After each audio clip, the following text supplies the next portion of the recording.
Hello guys, I just want to share with you about the 365 promises mentioned in the Bible. This is a continuation of my video, for my first video. So we're now in number 11, a promise about trusting God. When you need to believe God's promises, okay? The Bible said, God is not a man, so he does not lie. He is not human, so he does not change his mind. Has he ever spoken and failed to act? Has he ever promised that not carried it through? That is in the book of Numbers, chapter 23, verse 19. God promises are backed by his divine character and power. If you can't believe the promises of God, you can't really believe any of God's words. If you can't believe God's word, then you should not believe in God at all. And if you don't believe in God at all, your long-term future has no hope. For there is nothing to look forward to beyond the grave. So take comfort in the fact that you can believe in His promises, in His word, in His character, in your future in heaven. You can believe because everything He promises comes to be. Whether or not believe in all of God's promises determines everything else you believe or don't believe about God. So that is a promise about trusting God. Now, in number 12, it is a promise about purpose. When you are trying to carry out God's plan for your life. So there is a promise about purpose in number 12. The Bible said in Matthew chapter 1 verse 21, she will have a son, and you are to name him Jesus, for he will save his people from their sins. Your greatest hope is that because of Jesus, you will live forever in heaven with God until that hope is fulfilled. God has a plan for you to carry out in your life here and now. Listen to God and follow Him closely so that you can fulfill His plan for you, just as Jesus fulfilled God's plan for him. Ask God each day to reveal His plans for you and never lose hope that He is working out His purposes in your life. Okay? That is number 12. Now, we'll go to number 13. What is number 13? Number 13 is a moment of promise. It is a promise about generosity. So number 13, a promise about generosity. When you want to develop a generous spirit, the Bible said in Proverbs chapter 11 verse 24, give freely and become more wealthy. Be stingy and lose everything. Ayan. The more obsessed you are with getting more, the greater the odds that you will wind up with less.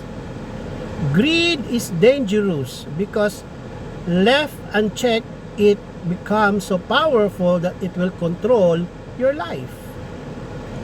More is never enough when you are seeking things that can't truly satisfy. Generosity is the opposite of greed. God promises that the more you give, the more you will receive.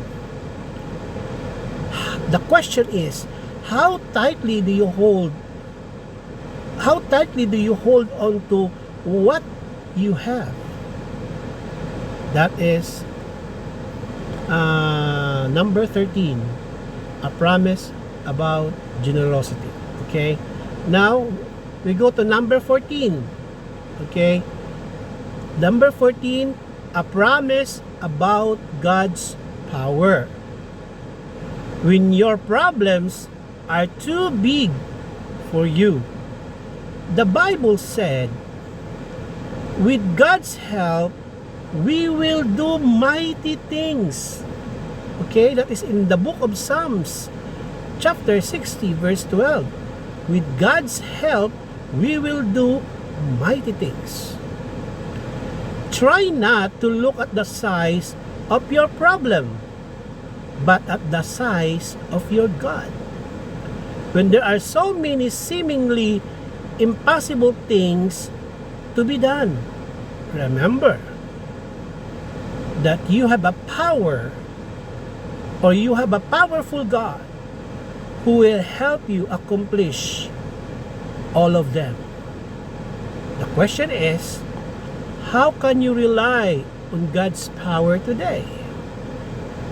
So that is number 14, a promise about God's power. Okay? Now we'll go to number 15. It is a promise about patience. When situations in your life are teaching you patience. Okay? The Bible said in 1 Peter chapter 2 verse 19 and 20, God is pleased with you when you do what you know in right and patiently endure unfair treatment.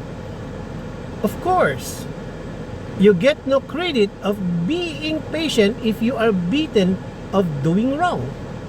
But if you suffer for a doing good and endure it patiently, God is pleased with you. That is in 1 Peter chapter 2 verse 19 and 20. God uses your life circumstances to develop your patience. You can't always choose your circumstances, but you can choose how to respond to them. God promises that He is pleased when you are patient in the midst of difficult circumstances. Patience is not a virtue when you are suffering the consequences of doing something wrong. But patience pleases God when you are suffering unfairly or for doing good.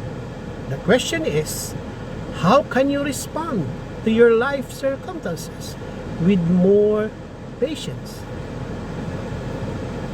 That is number 15, a promise about patience. Now, number 16, it is a promise about power. Number 16, a promise about power when you want God's power to work in you. The Bible said in the book of Psalms chapter 68 verse 3 and 5, okay? God is awesome in His sanctuary. The God of Israel gives power and strength to His people. Praise be to God. That is book of Psalms 68 verse 3 and 5.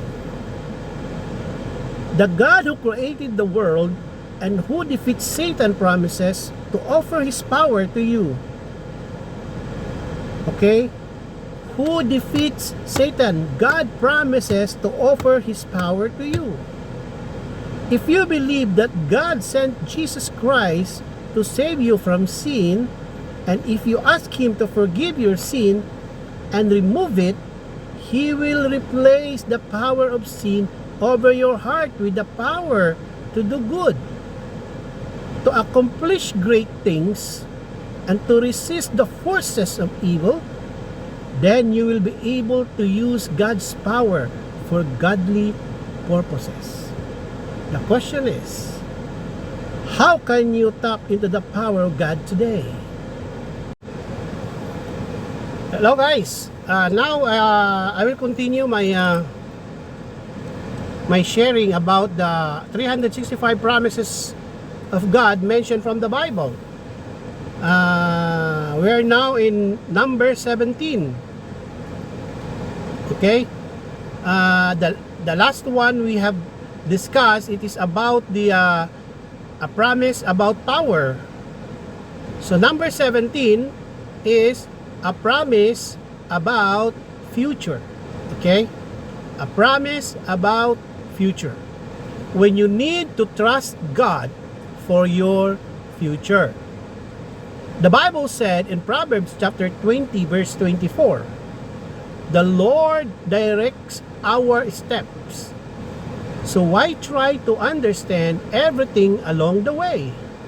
That is in Proverbs chapter 20 verse 24. God reveals just enough of the future to increase your dependence on Him. God alone knows everything about the future. Okay? And He wants you to be part of His work in it. So you must rely on Him to lead you there. Faith is trusting God to lead you into the future He promises you rather than trying to create your own future by yourself. The question is, are you charting your own future, or are you following God into the future He has for you? God bless you guys. That is number 17, a promise about future. See you next promises of God mentioned from the Bible. God bless you.